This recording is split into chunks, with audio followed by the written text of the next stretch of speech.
Selamat datang, dan kali ini saya memiliki Honor X 7D dan saya akan membahas unboxing, melihat sekilas perangkat ini beserta spesifikasinya, serta memberikan opini umum saya tentang perangkat ini.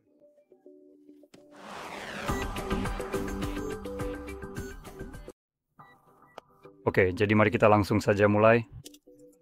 Saya akan mulai dengan mengatakan bahwa ini pada dasarnya adalah ponsel kelas budget. Jadi spesifikasinya jelas akan berada di kelas bawah. Kenapa ini terbalik? Aduh, ayolah, kamu cuma punya satu tugas. Satu pekerjaan yang menyebalkan. Jadi ini adalah perangkatnya yang utama, dan di bawahnya saya hanya punya beberapa dokumen penting dan juga kabel-kabel yang diperlukan. Maaf memotongnya, saya ingin bersin. Oke, jadi seperti yang saya katakan, meja kerja pita C untuk mengetik A dan itu saja. Jadi mari kita kupas tuntas ini. Ayo kita mulai, ayo kita selami lebih dalam, ya.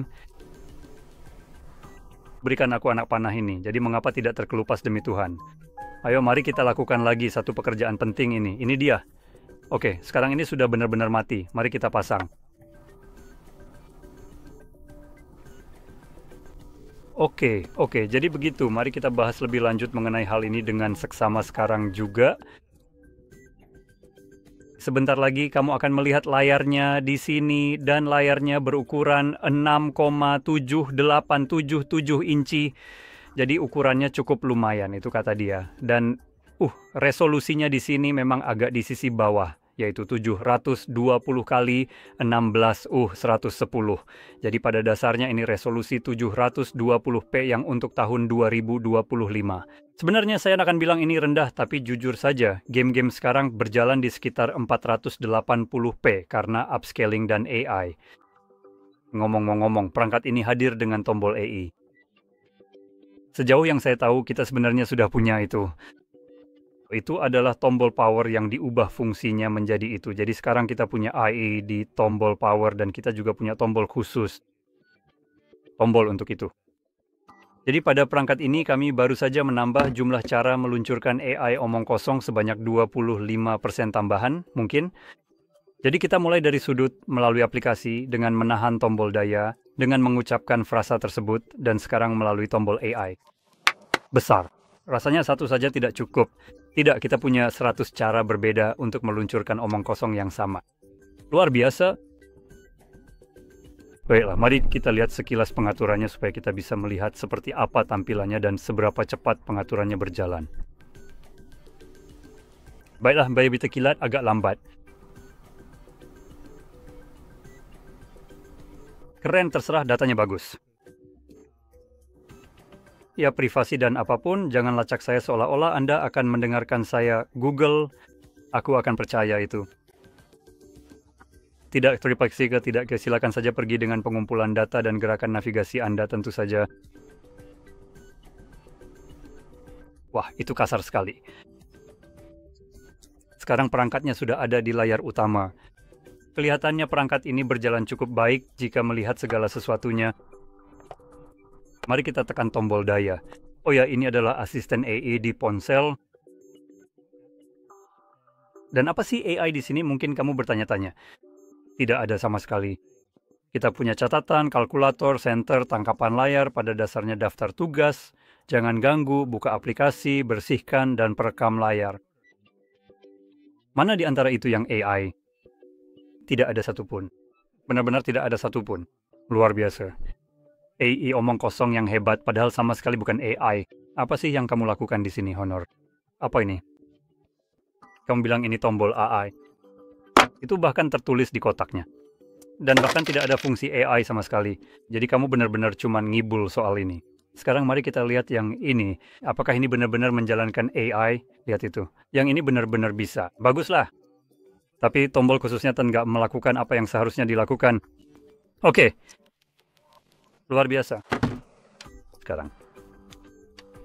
Seperti yang saya bilang, perangkat ini memang di kelas budget, jadi ada beberapa kekurangan dan salah satunya adalah resolusi layarnya yang seperti sudah saya sebutkan, hanya 720p yang benar-benar sangat buruk untuk tahun 2025. Ia aktif atau untungnya menjalankan refresh rate 120 Hz, sehingga itu berarti Anda tahu pengguliran dan hal-hal seperti itu akan terasa bagus dan lancar selama prosesornya dapat mengimbangi, dan prosesor di sini adalah salah satu yang akan sedikit kurang memuaskan, yang merupakan Snapdragon 685.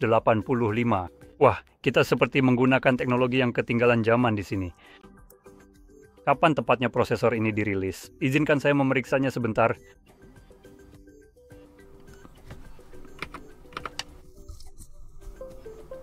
Mari kita lihat. Rilis tanggalnya.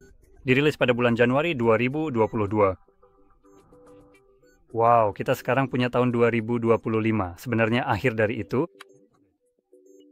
Jadi itu adalah prosesor agak lama di sini.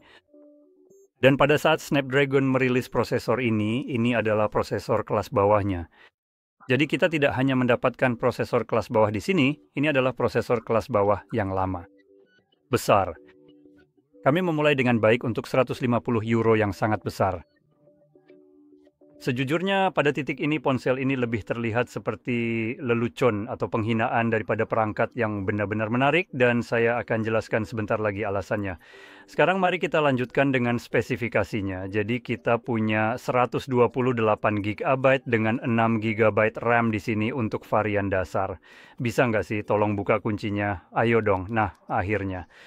Jadi 6 GB RAM dan kamu bisa dapatkan hingga 256 dengan 8 GB RAM. Mari kita ambil ini dan lihat apa yang kita hadapi di sini soal penyimpanan atau model ekspansi, dan kita benar-benar tidak dapat apa-apa dari itu.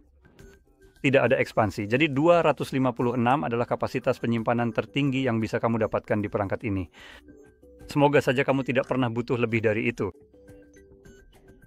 Jadi, ya, jangan anggap perangkat ini sebagai perangkat yang bagus untuk menyimpan data kamu. Kamu mungkin akan sangat bergantung pada cloud jika butuh lebih dari 256 karena memang tidak ada pilihan lain. Sekarang, mari kita lanjut ke kamera di bagian belakang, dan di sini, wah, ponsel ini sudah membuat tenggorokanku serak karena begitu hebatnya. Haha. Jadi di sini kita melihat apa yang tampaknya atau berpura-pura sebagai setup dua kamera. Dan alasan aku bilang berpura-pura karena biasanya itu tidak benar-benar demikian. Dan ya, aku benar di sini, hanya dengan melihatnya saja. Kita punya kamera 108 megapiksel, aperture 1,8, lensa wide 24 mm, lalu diikuti oleh kamera sampah yang benar-benar tidak berguna, yaitu kamera depth 2 megapiksel. Kamera itu sebenarnya tidak bisa digunakan sendiri, dan bahkan jika kamu benar-benar memasang isolasi di atasnya dan mengambil foto, ya kemungkinan besar kamu tidak akan pernah melihat perbedaan antara foto yang kamu ambil dalam mode potret, karena biasanya kamera ini digunakan untuk itu, dan ya, sebenarnya tidak akan terlalu berpengaruh. Jadi kalau bagian bawah ini tergores, kamu sama sekali tidak perlu khawatir, ini tidak akan memengaruhi kualitas foto kamu. Kamu bahkan bisa memukulnya dengan palu dan tidak akan ada pengaruh apa-apa. Jadi satu-satunya kamera yang perlu kamu perhatikan adalah yang paling atas, yaitu kamera 108 megapiksel. Sekarang, meskipun kamera ini 108 megapiksel, kamu hanya bisa merekam pada resolusi 1080p dengan kecepatan 30 frame per detik saja. Wow, benar-benar terobosan luar biasa di tahun 2025 ini. Sekarang, kalau kita lihat kamera selfie-nya, mungkin hasilnya lebih baik, kan? Tidak. Dan ini adalah sensor lebar 8 megapiksel yang juga melakukan 1080p 30 bingkai karena alasan. Saya kira spesifikasi yang lebih baik bukanlah bagian dari perangkat ini. Semua anggaran terbuang sia-sia dihabiskan untuk tombol AI yang tidak memiliki fungsi AI. Luar biasa. Sekarang hal terakhir yang akan dibicarakan adalah baterai di sini, dan ini memiliki ukuran yang cukup baik. Ini adalah baterai 6500 mAh yang bisa diisi daya dengan kabel hingga 35 watt. Jelas tidak ada pengisian daya nirkabel. Jadi baterainya cukup bagus di sini dengan kecepatan pengisian yang juga lumayan. Jelas mengungguli ponsel saya yang seharusnya disebut flagship, yaitu S25 versi biasa. Versi Ultra dan yang lebih besar memang mengisi daya lebih cepat dari ini, tapi tidak terlalu jauh, dan mengingat harganya hampir 10 kali lipat lebih mahal, mengisi daya hanya 10 watt lebih cepat rasanya. Jadi kekalahan untuk Samsung, apalagi ketika ponsel kelas budget bisa melakukannya hampir sama baiknya, juga tanpa risiko meledak seperti perangkat Samsung, bukan untuk menjelekkan mereka. Mungkin sebaiknya kamu lepas dulu ringnya dan periksa kalau baterai ponselmu mulai menggembung dan bukan dengan cara yang menyenangkan, karena itu bisa jadi masalah. Bagaimanapun, jadi begitulah. Untuk harga yang diminta Honor untuk ponsel ini, menurut saya ini benar-benar perangkat yang sangat buruk, 150 euro. Ini adalah ponsel kelas budget, tapi harganya mulai meninggalkan kisaran $100 dan mendekati kelas menengah di $200. Dengan harga segitu, ponsel ini akan mulai bersaing dengan beberapa pemain besar, misalnya saja CMF Phone. Sekarang, dengan harga $150, mungkin kamu tidak bisa menemukan CMF Phone yang benar-benar baru, tapi kamu pasti bisa menemukannya dalam kondisi second hand, dan wah, perangkat itu kapan ya rilisnya? Sekitar 2 tahun lalu. Bentar, saya cek dulu.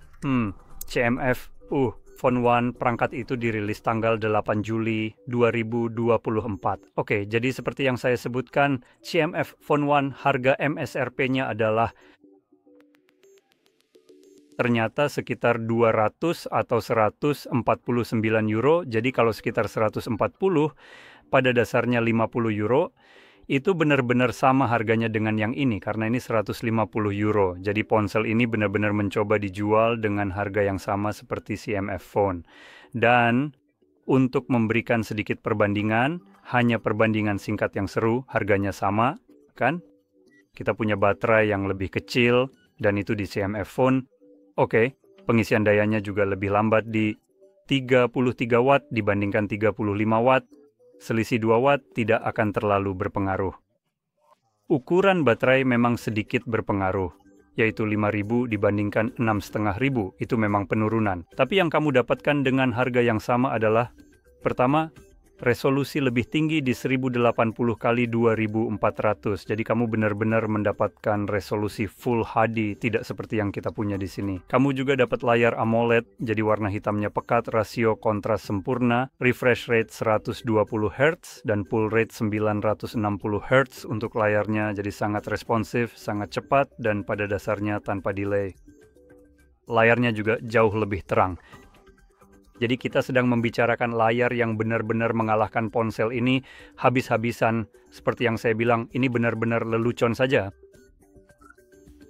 Kalau kita keluar dari ranah layar dan masuk ke ranah performa, kita melihat perangkat dengan RAM 6 hingga 8 GB. Jadi pada dasarnya sama seperti yang ini.